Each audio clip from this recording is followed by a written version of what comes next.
எப்படி இருக்க? பார்த்து ரொம்ப நாள் ஆச்சு. சும்மா இந்த வழியா போன போது ஏறினேன். எல்லாரையும் பார்த்து ரொம்ப நாள் ஆச்சுல தான். அப்புறம் என்ன பண்றீங்க? வேலை எல்லாம் கிடைச்சுதா? ஓ, வேலை எல்லாம் கிடைச்சது. இனிமே கல்யாணம் தான். இல்ல சும்மாதான் கூப்பிட்டேன். உங்க பொண்ணுக்கு வந்துட்டு 25 வயசு ஆயிடுச்சாமே. கல்யாணம் எல்லாம் பண்ணலையா?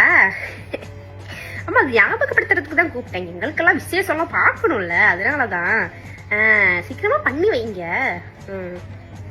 புரோக்கரே, ஏதாச்சும் நல்ல பையன் இருந்தா சொல்லுங்க. அந்த காயத்ரி பொண்ணுக்கு வந்துட்டு கல்யாணம் பாக்கணும்ல. இல்ல அவங்க பாக்கணும்னு எல்லாம் சொல்லல, இருந்தாலும் நாமளா பாப்போம். வேற வேலை இல்லைல்ல நமக்கு. இந்த மாதிரிதான் ஏதாச்சும் பண்ணணும். ஆமா, யாராச்சும் நல்ல பையன் இருந்தா சொல்லுங்க. இந்த காலத்து பசங்களாம் நம்ப முடியாது. ஏதாச்சும் லவ்வுக்கு எல்லாம் இருக்கா? இல்ல நம்ம பொண்ணுக்கு அதெல்லாம் இல்லைன்னு தெரியும், இருந்தாலும் சும்மா கேட்டேன்.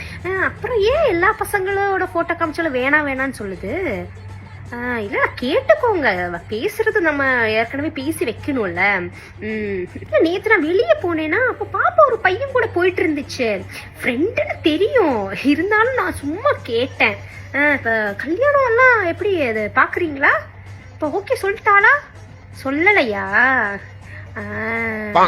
இல்ல ஒண்ணுல கேட்டேன்.